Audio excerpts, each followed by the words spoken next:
I'm always gonna say I've been a fortunate man. And when they ask who I am, I will stand up and say I'm a blessed man. Yeah, yeah. And when they ask where I'm at, it don't matter, I'm with you, I'm a blessed man. Yeah, yeah. And when they ask why, I will point to the sky, I'm a blessed man. Yeah, yeah. Yes man, I'm a blessed man. Yeah, yes man, I'm a blessed man. We walk through the park holding hands, and I'm thinking to myself, I'm a blessed man. You're so beautiful, the words escape me, like the day I watched you give birth to our baby. You illuminate when I'm in a dark place. Bless my heart with a smile on your face. I'ma say it, my wife is hot, so it don't matter how much ice I got. I put a ring on her finger, leave it at that. If it wasn't for her, I wouldn't be where I'm at. If it wasn't for God, maybe we never would've met. But he brought us together, so there's no question we're blessed. I don't write many love songs, I'm sorry girl. The truth is I never hear beats worthy of it. But when the glove fits, I let the world know I'm married to an angel and plan to stay faithful. And when they ask who I am, I will stand up and say I'm a blessed man. Yeah, yeah. And when they ask where I'm at, it don't matter, I'm with you, I'm a blessed man. Yeah, yeah. And when they ask why, I will point to the sky, I'm a blessed man. Yeah, yeah. Yes man, I'm a blessed man. Yeah, yes man, I'm a blessed man. As I sit back reflecting, it's obvious that my life's been protected. I had friends get murdered, I could've been there. Friends committed suicide, I could've went there. Depression, my life could've ended. I could've took a flight on September 11. Life is fragile, we take it for granted. I'm thankful for the life I was handed. Christ stretched out his arms on the cross, offered me freedom at a tremendous cost. I can't accept the gift without repentance. I talk to God with expectancy. He said, ask for anything in the name of my son. If it's my will, then it will be done. I'm not praying for material possessions. Being close to God is the greatest blessing. And when they ask who I am, I will stand up and say I'm a blessed man. Yeah, yeah. And when they ask where I'm at, it don't matter, I'm with you, I'm a blessed man. Yeah, yeah. And when they ask why, I will point to the sky, I'm a blessed man. Yeah, yeah. Yes man, I'm a blessed man. Yeah, yes man, I'm a blessed man. And when they ask who I am, I will stand up and say I'm a blessed man. Yeah, yeah. And when they ask where I'm at, it don't matter, I'm with you, I'm a blessed man.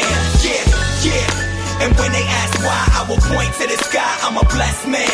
Yeah, yeah. Yes man, I'm a blessed man. Yeah, yes man, I'm a blessed man. I don't got rims on the car, you know. I don't got a lot of jewelry, you know, but I'm blessed with life. I'm blessed knowing God. I'm blessed with family. Yes, man, I'm a blessed man. Leave down black men and dig. Reach up black men and women and pull all nature's knowledge to you. Turn you around and make a conquest of everything, north and south, east and west. And then when you will have wrought will, you will have merited God's blessings. And as you bow down to the white man today, so will other races bow down to you and call you a race of masters because of the superiority of your minds and your achievements. We must canonize our own saints, create our own martyrs, and elevate the positions of fame and honor. Black men and black women who have made a distinct contribution to our racial history. Sojourner Truth is worthy of a place of sainthood alongside of Joan of Arc. Christmas addicts and George William Gordon are entitled to the halo of martyrdom with no less glory than that of the martyrs of any other race. Africa's produced countless numbers of men and women in war and peace whose luster and bravery outshine that of any other people. Then why not see good and perfection in ourselves? God made man Lord of his creation, gave him possession and ownership of the world. And you have been so darned lazy that they've allowed the other fellow to run away with the whole world, and now he's bluffing you and telling you that the world belongs to him and that you have no part in it. I don't have to apologize to anybody for being black, because God Almighty knew exactly what he was doing when he made me black. Me black. Me black. You race of cowards, you race of imbeciles, you race of good-for-nothings. If you cannot do what other men have done, what other races have done, what other nations have done, then you had better die. Can we do it? We can do it. We can do it. We can do it. There's any leadership that teaches you to depend upon another race is a leadership that will enslave you. That will enslave you. That will enslave you. Let me say that again. Any leadership that teaches you to depend upon another race is a leadership that will enslave you. That will enslave you. They gave leadership to our foreparents, and that leadership made them slaves. But we decided to find a leadership of our own to make ourselves free men. Babylon did it. Assyria did it. France under Napoleon did it. Germany under Prince von Bismarck did it. Britain under William Pitt Earl of Chatham did it. America under George Washington did it. Africa with 400 million black people can do it. Because when the history of my suffering is complete, future generations shall have in their hands the guide by which they shall know the sins of the 20th century. I know, and I know you too believe in time, but we shall wait patiently for 200 years if need be to face our enemies through our posterity. After my enemies are satisfied, in life or death I shall come back to serve even as I served before. In life I shall be the same, in death I shall be a terror to the foes of African liberty. The need to be the real Marcus Garvey I would like to be. If I may come in an earthquake or a cyclone or a plague or pestilence or as God would have me, then be assured that I shall never desert you and make your enemies triumph over you. If I should die in prison in Atlanta, my work shall not only just begin, but I shall live in the physical or the spiritual to see the day of Africa's glory. When I am dead, wrap the mantle of the red, the black, and the green around me. For in the new life I shall rise up with God's grace and blessings to lead the millions up the heights of triumph in the colors that you well know. Look for me in the world when a storm. Look for me all around you. For I shall come back and bring with me countless millions of black slaves who have died in America, who have died in the West Indies, and millions who have died in Africa to aid you in the fight for liberty, freedom, and life. The world today has gone drunk and crazy with its power, and by such to injustice, fraud, and lies have crushed the unfortunate. But if I'm crushed by the system of influence and misdirected power, my cause shall rise again to plague the conscience of the corrupt. For this I'm happy to suffer and even die, but I will write the history for the millions that are coming and leave the posterity to reckon with the host for the deeds of their fathers. They just laugh at you, return the laughter to them. If they mimic you, return the compliment with equal force. They have no more right to dishonor, disrespect, and disregard your feeling in manhood than you have in dealing with them. Honor them when they honor you, disrespect and disregard them when they vilely treat you. Their arrogance is but skin deep, an assumption that has no foundation in morals or in law. Definitely took a toll on black male-female relationships, especially in the 1960s, because in the 1960s, black men and black women, they were doing what they were supposed to have done for a long time, which was fight together against white supremacy, against racism. And they were doing this with the civil rights movement. So what happened, people had to come in and infiltrate and have a divide and conquer strategy between black men and black women. In 1964, government came in and they pulled black women to the side, and they started to classify black women and women in general as minorities. In 1964, that's the first time they classified women as minorities. So they started to give them set-asides and benefits, and then they created the feminist movement, and a lot of sisters branched off into that, and that kind of created a rift because a lot of sisters stopped fighting for civil rights and they started to fight for women's rights, but women's rights weren't being jeopardized in the black community. Our first priority was racism, and we should have dealt with that first. We wanted to be free. We didn't need any boundaries, need no man to tell us what to do. Well, we hadn't had no man to tell us what to do anyway. You couldn't tell us what to do in slavery, so we didn't really have no fight with you about that. That was the white woman's fight with her man, but we took it on. I want to be free. Ain't nobody gonna tell me what to do. And then women started having babies, what they call out of wedlock, and then that got to be okay too. Oh, it's all right. Once it got accepted by society, all of the rest of the people, then it was okay then to just have a baby. In fact, I don't even want him for nothing but to just have a baby.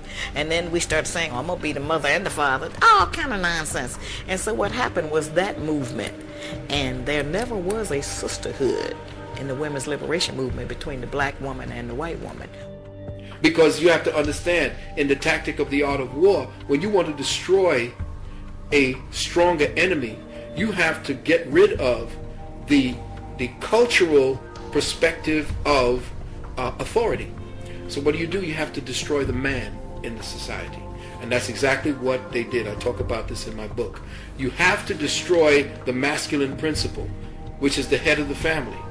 That's part of it. The other part is to get rid of the environment and the ways and means for the head or the authority of that family to become and stay the authority and the head of that family, and that is to be the provider and the protector. Take away his means of providing, take away his means of protecting his family, and he no longer has any rights or any kind of power. So when you have done that, you have now undermined the glue that keeps a family together. Men don't have to be men anymore. So what's the best thing to do? Since you're giving so many favors to women, I might as well be a woman. If whites are involved in their genetic survival and they are threatened by black male masculinity, then it will occur, I have to reduce his masculinity. Yeah, we just recently had the president at Morehouse have to say the male students cannot wear high-heel shoes and dresses and carry purses. So something is happening, again, within the total context of a system of racism, white supremacy. Neely Fuller, who wrote the textbook for victims of racism a number of years ago, in the late mid-70s, he used to say in the system, because he was the first person to talk about racism as a system, and he said that as the system of racism, white supremacy moves on, the system is going to have black men wearing dresses. Now, to hear that in the 70s, people said, oh, this is way out. And here we are. You see, there's some black pediatricians who are saying we are developing epidemic levels of the effeminization of young black males. Well, I say the pants sagging down is just a subconscious invitation for homosexuality. You see, it's revealing the buttocks. See, so the pants are getting lower and lower and lower. The next step is to step out of the pants altogether. And so you step out of the pants, you're going to put on a dress.